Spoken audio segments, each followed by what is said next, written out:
Ya, jadi HPV ini bisa menyebabkan kanker. Nah, bisa menyebabkan kanker.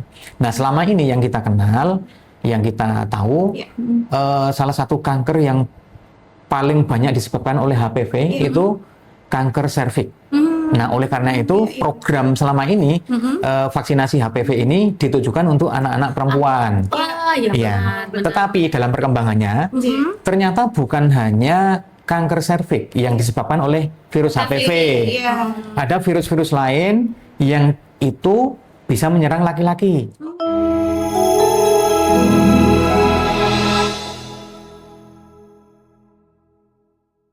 Halo sahabat bangsa, kembali lagi di podcast Teras Bangsa. Bahas sana, bahas sini tentang kesehatan. Yeay. Kembali lagi dengan saya Nisa dan rekan saya Afi.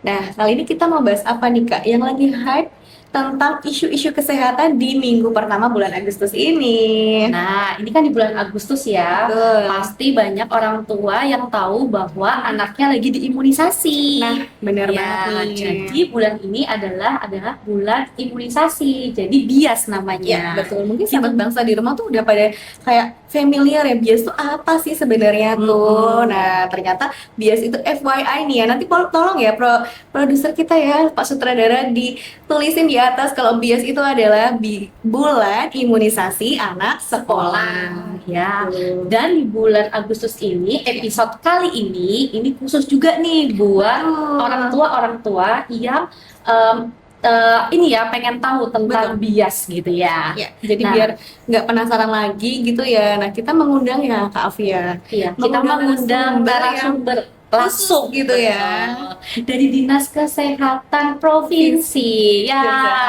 Betul sekali. Bisa dikenalkan dulu Bapak. ya, Monggo. silakan Bapak, monggo. Ya. Assalamualaikum warahmatullahi wabarakatuh. Waalaikumsalam warahmatullahi wabarakatuh. Perkenalkan, nama saya Suharna. Saya kerja di Dinas Kesehatan DIY di bidang pencegahan dan penanggulangan penyakit, disingkat P2P. B2P. Iya. Ya, berarti pas banget ya ini ya Betul. segmen kali ini. Oke, apa ini Kak Nisa yang mau ditanyakan? Mumpung sudah ada Pak Suharna ya di sini gitu. Nah, mungkin banyak sekali gitu ya Pak Suharna ya, kalau di luar sana tuh mungkin orang tua kan lagi habis-habis menyekolahkan anaknya di bulan Juli kemarin gitu kan. Terus kan banyak mungkin pertanyaan yang, oh sebentar lagi tuh bulan BIAS. Nah, kira-kira tuh apa sih Pak? BIAS itu seperti apa? Terus program BIAS itu apa saja? Monggo bisa dijelaskan? Ya, terima kasih Mbak. Ya. Jadi BIAS tadi udah disebutkan bulan imunisasi anak sekolah. Jadi di BIAS ini adalah program pemerintah untuk memberikan perlindungan kepada anak-anak didik kita dan dilaksanakan setahun tuh 2 kali. Nah, di bulan Agustus dan di bulan Oktober. Iya. Nah, jadi sasarannya ini meliputi anak kelas 1, kelas 2, kelas 5 dan kelas 6. Oke. Iya, masing-masing sudah punya jadwal sendiri. Kelas 1 dapat apa, kelas 2 dapat apa, kelas 5, kelas 6 dapat apa. Itu sudah ada programnya. Iya. Kalau jenis-jenis vaksinnya ada vaksin campak, rubella, kemudian difteri, pertusis, kemudian HPV. Iya. Yang lagi banyak dibahas gitu ya Pak ya, yaitu HPV nih Kak Afi. Betul, karena saya tuh kita juga kalau misalnya di sekolahan gitu ya, kita juga menemukan orang tua ini tuh vaksin apa sih gitu ya. Nah, jadi kenapa sih kok tadi kan ada yang di kelas 1, kelas 2, ada yang kelas 5 dan 6 gitu ya. Nah, ini HPV ini untuk kepada anak sekolah dasar ya, kenapa kelas 5 dan 6 juga Pak? Padahal itu kan biasanya sebenarnya itu HPV itu tuh gunanya apa sih Pak? Maksudnya kenapa harus diberikan di sekolah dasar seperti itu? Iya. Ya, jadi HPV itu sebenarnya nama virusnya. Ya, kepanjangannya Human Papilloma Virus. Bagus ya. Ya, namanya bagus. Nama virus, nama bakteri itu bagus-bagus. Cuman ya. kok menimbulkan penyakit itu loh. Menimbulkan penyakit. Iya. Ya. Jadi HPV ini bisa menyebabkan kanker. Nah, bisa menyebabkan kanker. Nah, selama ini yang kita kenal, yang kita tahu, salah satu kanker yang paling banyak disebabkan oleh HPV itu kanker serviks. Nah, oleh karena itu program selama ini vaksinasi HPV ini ditujukan untuk anak-anak perempuan. Wah, ya Iya. benar. Tetapi dalam perkembangannya ternyata bukan hanya kanker serviks yang disebabkan oleh virus HPV. Iya. Ada virus-virus lain yang itu bisa menyerang laki-laki. Nah, makanya sekarang HPV, Iya. vaksinasi HPV diberikan juga untuk anak laki-laki. Oh, Nah, khususnya seperti itu. apa itu ya Pak? Kalau misalnya yang untuk anak laki-laki. Apakah juga kelasnya sama atau bagaimana kriterianya? Untuk anak yang mendapatkan vaksinasi HPV, HPV. laki-laki itu pada anak kelas 5 SD atau MI atau sederajat Oke. dan anak yang usia 11 tahun tetapi tidak sekolah. Oh. Kan ada anak-anak yang umurnya 11 tahun tapi dia karena sesuatu hal dia tidak bersekolah. Oke. Nah, ini juga menjadi sasaran Oh. dalam program ini. Misalkan Apoten kayak ada yang homeschooling pun berarti Betul. tetap termasuk gitu Iya. ya, Pak ya. Iya. Oh, jadi berarti memang kanker serviks ini juga nggak cuma di perempuan gitu ya, dengan Kalau kanker serviks pada perempuan, Oke. tapi kanker lain yang disebabkan oleh HPV Oke. itu bisa terjadi pada laki-laki. Contohnya, Nah, itu Iya. Pak. contohnya kanker anus. Oh, kanker anus. Nah, kanker alat kelamin laki-laki itu bisa Itu bisa terserah. terjadi. Iya, Makanya kenapa kok sekarang diberikan kepada laki-laki Laki-laki dan juga. betul. perempuan tadi Iya. ya. Baik, Padahal baik. kayak kita flashback ke belakang gitu ya Pak ya. Sebelumnya kan HPV hanya untuk perempuan Perempuan. usia yang tadi 11 tahun ya Pak, Iya. kelas 5 dan kelas 6. Dan khususnya di tahun ini sahabat bangsa, jadi HPV itu diberikan juga kepada anak laki-laki di usia 11 atau di usia range sekolahnya kelas 5 dan kelas 6. Oke, ini ilmu baru gitu ya Kak Novi ya. Ternyata bukan cuma kanker serviks ya, ternyata memang tadi ada kanker-kanker yang lain Iya, ya. benar yang ternyata Wah. berbahaya juga ya Pak ya. Iya. Jadi untuk orang tua jangan takut ya kalau misalnya Iya, ada betul. program bias ini gitu. Nah, berarti kan tadi targetnya apa? Tadi anak laki-laki dan perempuan gitu ya, Pak ya. Nah, terus gini, kalau efektifnya itu sebenarnya diberikannya itu setahun tadi berapa kali ya Pak? 2 kali ya? Untuk HPV Heeh. cukup 1 dosis. Oh. Cukup 1 dosis. Oke, berarti Iya. khusus HPV ya, Pak ya. Kalau tadi kan sudah sempat diomongin ada yang campak, rubella itu berarti yang 2 dosis Iya, ada yang 2 dosis, ada yang 3 dosis gitu, sesuai dengan masing-masing jenis vaksin. ya. Tapi untuk yang HPV ini yang sekarang diterapkan di Indonesia cukup 1 dosis. Oh, cukup 1 dosis Iya, saja. baik pada anak perempuan maupun anak laki-laki cukup 1 dosis. Kalau sebelumnya sebelum 2025 atau 2025 ke bawah itu 2 dosis. Nah, tapi ada rekomendasi dari WHO, Iya. kemudian ada rekomendasi dari para pakar vaksinasi di Indonesia bahwa efektivitas vaksinasi HPV 1 dosis dan 2 dosis itu sama. Sama. Jadi sama aja. Diberikan 1 atau 2 dosis efektivitasnya sama. Sehingga ya ngapain harus 2, 1 aja Iya, sama. satu aja Jadi itu sama. sudah ada Betul. penelitiannya gitu Sudah. ya, Pak ya. Oke. Ya.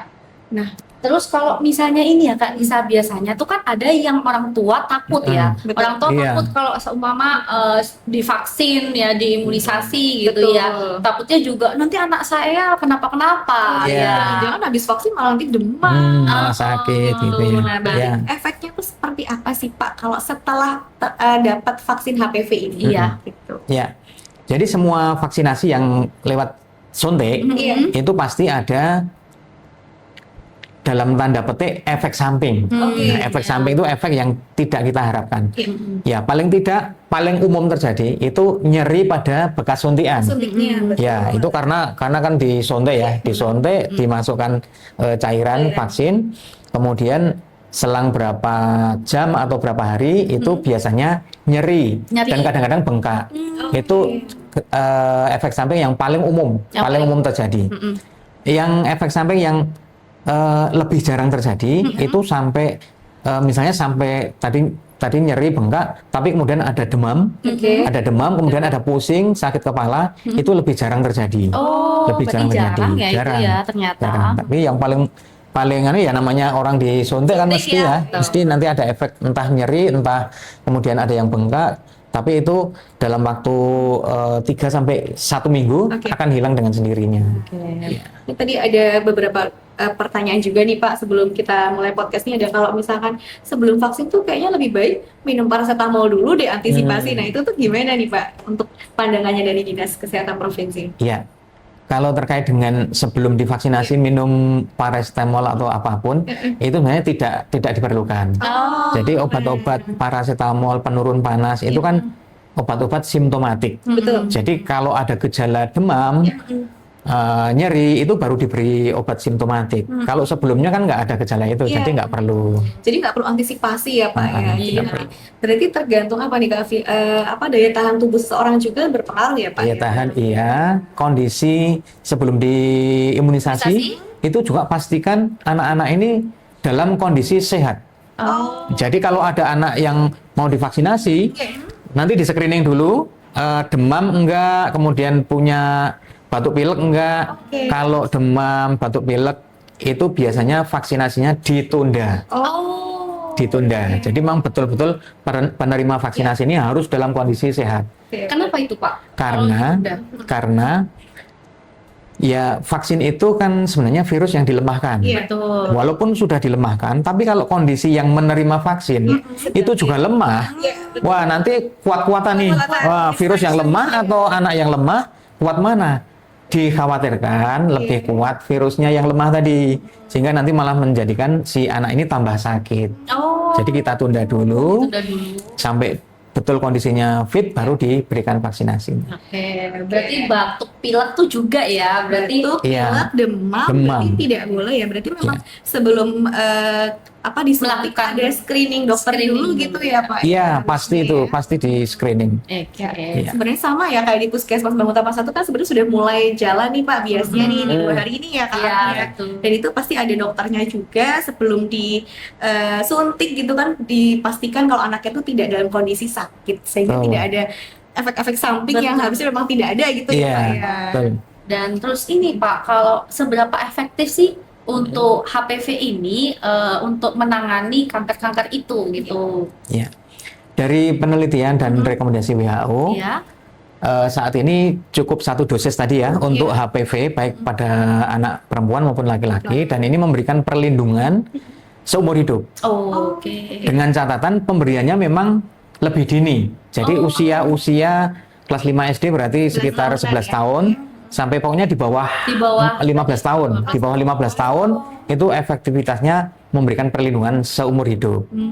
Tetapi kalau pemberiannya nanti sudah di atas umur 15, efektivitasnya semakin turun. Oke. Berarti jangan ditunda-tunda nih ya. Betul. Bagi orang tua gitu. Betul, karena di zaman kita sekolah dulu Belum ada, iya, belum ada. Jadi pemerintah ini sudah ini banget ya, sudah memfasilitasi sebenarnya ya untuk kita supaya juga tidak sampai ya besok nanti dewasanya atau saat itu kena kanker-kanker tadi. Betul, gitu. soalnya juga kayaknya kalau kita lihat secara harga gitu ya Pak, itu kan termasuk yang agak-agak high class gitu ya Pak ya, yang pricey banget. Jadi kalau memang ada dari pemerintah ya monggo dimanfaatkan dengan baik saja gitu. Karena kita sebenarnya juga pengen zaman dulu ya, tapi belum ada Pak zaman kita waktu itu.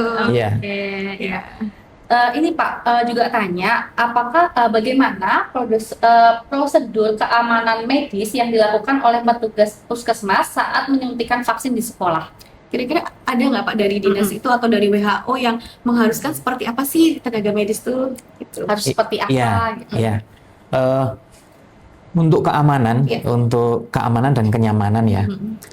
Jadi vaksin HPV itu disuntikkan secara intramuskular, jadi 90 derajat dari permukaan kulit. Kemudian betul-betul jarum itu masuk agak dalam sehingga memang sampai ke otot atau muscle ya. Kemudian disuntikkan, kemudian sudah. Nah, sebelum disuntikkan, si vaksin ini kan biasanya kan disimpan dalam kondisi dingin. Nah, supaya tingkat dinginnya itu kemudian tidak kaget, itu sebelum dimasukkan ke jarum kemudian disuntikkan, itu biasanya dihangatkan. Dihangatkannya cukup digenggam pakai tangan si petugas ini. Kemudian nanti baru dimasukkan ke spet, kemudian dimasukkan. Dan sejak pengambilan dari vial kemudian disuntikkan Suntikan. itu seketika. Jadi tidak kemudian nyiapkan dulu di sepet jejer-jejer gitu sambil nunggu anak-anaknya urut gitu kemudian ngambil suntikan, enggak. Itu nanti terlalu lama jaraknya.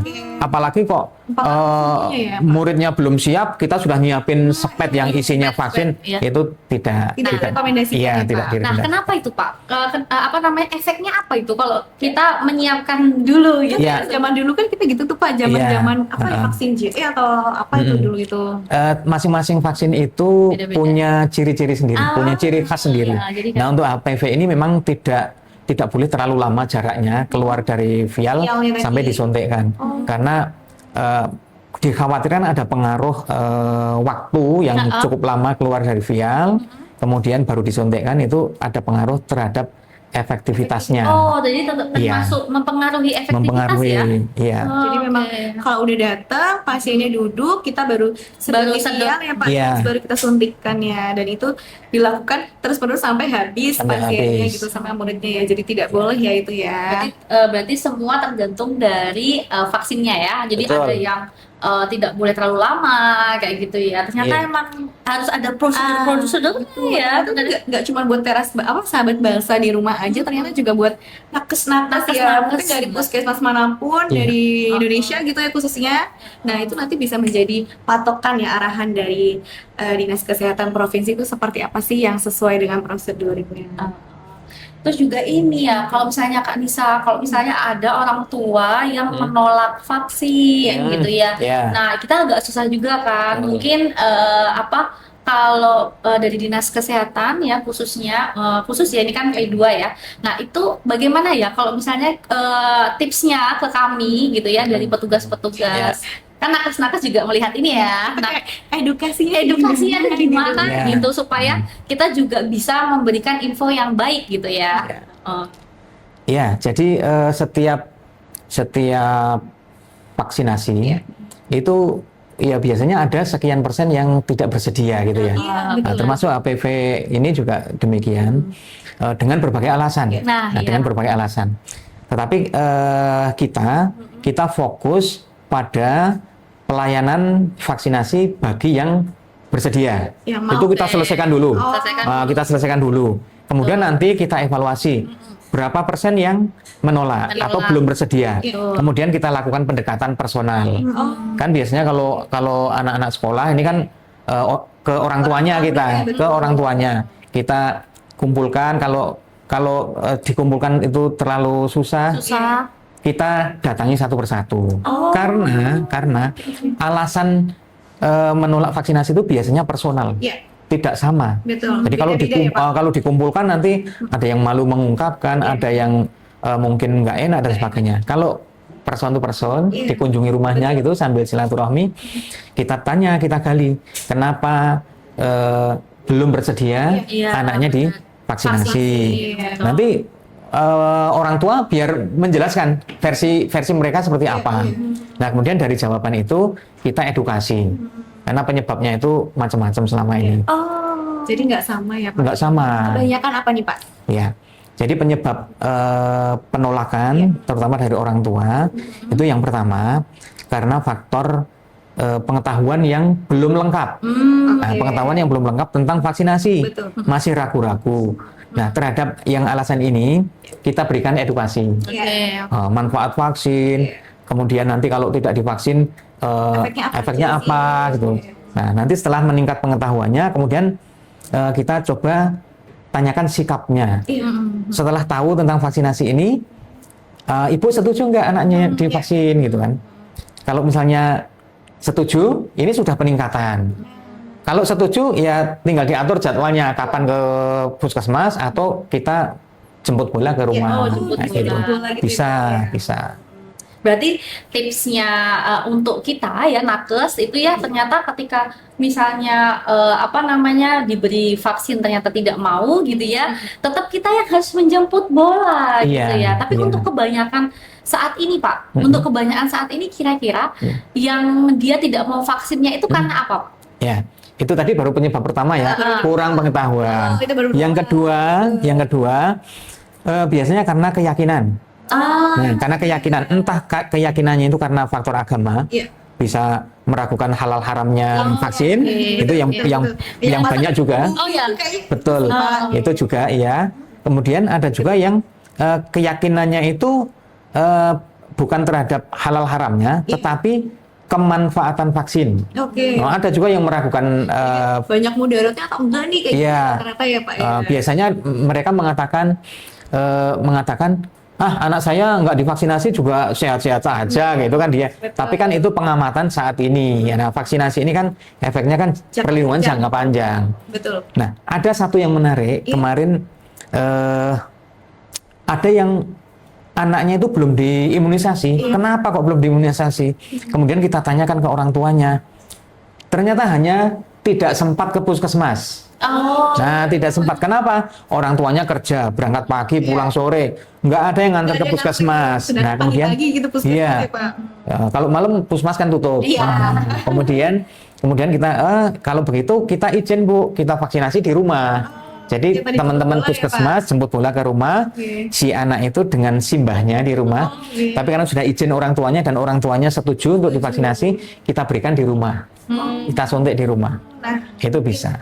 mungkin kalau ya itu tadi kalau misalkan rame-rame rapat di sekolah mungkin banyak banget ya Pak ya persepsinya kayak ada yang tadi pengetahuannya ternyata yang keempat itu ini agak gong juga ya Pak Iya. ternyata ya. Nah, ya. Nah, jadi memang beda-beda dan ternyata ada solusinya dari Dinas Kesehatan Provinsi ya dari ke beberapa masalah yang mungkin menjadi penolakan orang tua di rumah gitu ya. Nah, tadi Pak kalau misalkan yang sebenarnya yang boleh atau dan yang nggak boleh ikut divaksin HPV-nya tuh kira-kira kriteria tertentunya ada nggak sih Pak? Iya, sebenarnya sama dengan vaksin lain ya. Calon penerima vaksinasi ini harus dalam kondisi sehat. Iya, itu yang Jadi pertama ya Pak yang ya. pertama. Jadi setiap calon penerima vaksin dalam hal ini anak-anak sekolah itu akan di screening dulu. Di screening sehat atau enggak gitu, atau batuk enggak, demam enggak, pilek enggak dan sebagainya.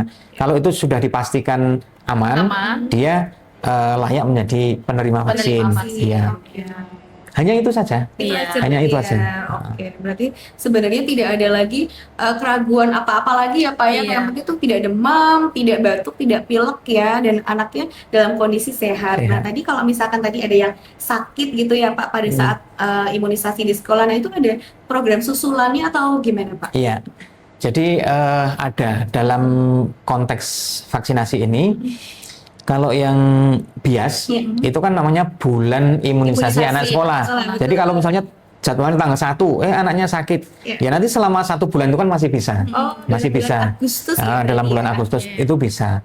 Dan bahkan ada yang namanya dalam program imunisasi itu imunisasi kejar. Imunisasi kejar. Jadi anak-anak yang pada saat kelas 5 karena sesuatu hal belum divaksinasi HPV pada anak perempuan, nanti pada saat kelas 6 pas bias itu menjadi sasaran penerima vaksin HPV. Demikian juga nanti kalau pada anak laki-laki tahun ini kok dilalah pas Jumat pas hari pelaksanaan itu dia tidak memenuhi syarat untuk mendapatkan vaksinasi, dia masih bisa diberikan vaksinasi mungkin nanti pas bias bulan Oktober bisa. Atau nanti pas dia kelas 6, pas ada bias lagi, dia menjadi sasaran imunisasi kejar. Kejar tadi ya. Kejar. Berarti ada imunisasi kejar ya namanya Iya, ya. iya. Dan itu bagaimana ya Pak? Kalau seumpama kan bagaimana catatannya gitu? Saya juga penasaran gitu ya. Takutnya kan kelewat Betul. segala macam. Iya. Bagaimana dari nakesnya sama sekolahan untuk menanggapi supaya anak itu benar-benar dilihat dari awal dia dapat apa, yang belum apa kayak gitu. Iya.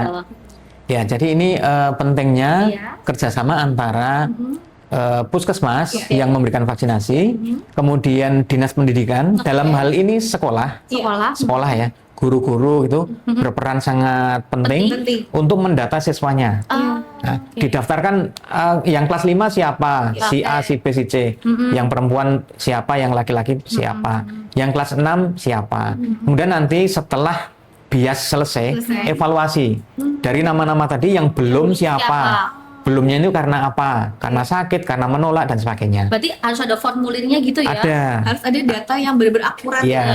ada. Yang belum itu kenapa, dan kalau misalnya bisa dikejar ya kita kejar. Kalau memang sebelum dikejar tadi yang kelas 6, sebaiknya nanti bisa jemput bola dan lain-lain ya, Betul, edukasi bisa. dan lain-lain. Iya. Dan itu ini ya Pak ya, tadi yang saya dengar tuh juga bisa diberikan sebelum usia 15 tahun. Iya. Betul ya? Iya. Ya, betul. Iya. Jadi kalau misalkan ada yang kelas 5 nggak sempat kelas 6 juga nggak sempat, yang penting nggak sampai 15 tahun ya. Iya. Termasuk ya. Iya. Nanti di imunisasi kejar itu bisa sampai kelas 3 SMP. Oh, maksimal ya, Ya, Pak. kelas kalau karena ini kan anak sekolah ya, Iya. dia sebulan imunisasi anak sekolah. Iya. Jadi nanti sampai kelas 3 SMP.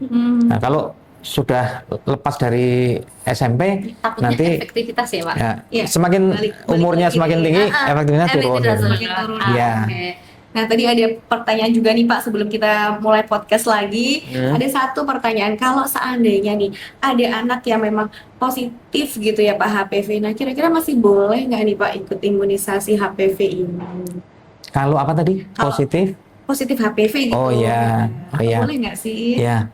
Jadi kalau misalnya sudah melakukan pemeriksaan kesehatan, ternyata kok mengarah ke positif gitu ya, Iya, positif. betul. Ini nanti akan ditata laksana dulu positifnya itu. Oke. Dia kan kanker itu kan ada tahapannya ya. Iya. Ada lesi prakanker, Iya. kemudian kanker gitu. Nanti setiap tahapan itu ada tata laksananya laksananya. oleh medis, oleh dokter Oke, ya. berarti nanti Jadi ada kalau petunjuk memang ya. positif, berarti dia nggak divaksinasi, Nggak divaksinasi. karena dia sudah positif Kan sudah gitu. positif. Iya, dia harus ditata laksana. kondisi khusus ya Pak ya ini Iya. berarti ya. Nah, segmen kali ini Kayaknya sangat daging banget gitu ya. Waduh. Anak-anak Gen Z itu Iya. daging Pak ini kasihnya. ya, karena narasumbernya juga langsung dari dinas provinsi ya. Kata dari Dinas Kesehatan Provinsi. Terus juga kita berdua jadi belajar nih Pak. Oh, besok tuh anak-anak tuh seperti ini ya. Nah, mungkin yang udah yang masih pada menolak dan ragu-ragu, harapannya setelah menonton podcast ini jadi udah ada insight baru gitu. Ada pencerahan ya, ternyata memang manfaatnya itu sebegitu besarnya ya buat untuk anak-anak kita.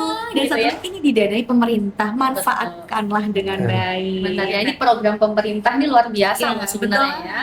Nah, Oke, Pak Suara, ada closing statement nggak nih untuk sahabat bangsa di rumah? Kira-kira pesan dari apa sih untuk bulan imunisasi sekolah? Iya. Iya, baik. Pemirsa semuanya, pemerintah kita itu sudah menyediakan program imunisasi yang dibiayai oleh pemerintah. Iya. Jadi kita sebagai masyarakat tinggal mengikuti saja, memberikan perlindungan kepada anak-anak kita, generasi penerus kita, supaya terlindungi dari resiko kena penyakit. Salah satunya kalau HPV ya terlindungi dari resiko penyakit kanker. Nah, oleh karena itu, mari kita manfaatkan program pemerintah ini, kita dukung anak-anak kita izinkan untuk mendapatkan vaksinasi, sehingga nanti cakupannya tinggi, sehingga ketika cakupan imunisasi tinggi, semua masyarakat kita terlindungi, Iya. karena semua orang sudah punya kekebalan yang sama. Betul ya. Ya, terima kasih banyak Pak Suwarna atas informasinya dan yang benar-benar yang udah benar-benar kayak wah ini kayaknya udah ada jawaban nih dari orang tua Gen Z. Sekarang rata-rata udah Gen Z, Gen milenial ya Pak orang tua Betul. itu ya. Jadi Ya. daripada tanya Google gitu ya, boleh langsung banget nih follow, subscribe dan juga komen di Teras Bangsa karena kita akan ngasih informasi-informasi yang terupdate dan juga terakurat. Dan jangan lupa di like ya. Oke, kalau gitu terima kasih banyak Pak Suwarna. Sama-sama. atas kehadirannya Semoga di bermanfaat. sini. Insya Allah bermanfaat buat kita semua. Dan jangan kapok, nanti siapa tahu bisa diundang lagi ya Pak. Insya Di Allah. episode berikutnya. Betul, dengan Oke. tema-tema berikutnya. Jangan lupa sahabat bangsa untuk di like, komen, dan juga subscribe. Sahabat bangsa, Teras Bangsa, bahas sana, bahas Bahas sini tentang kesehatan. Yeay.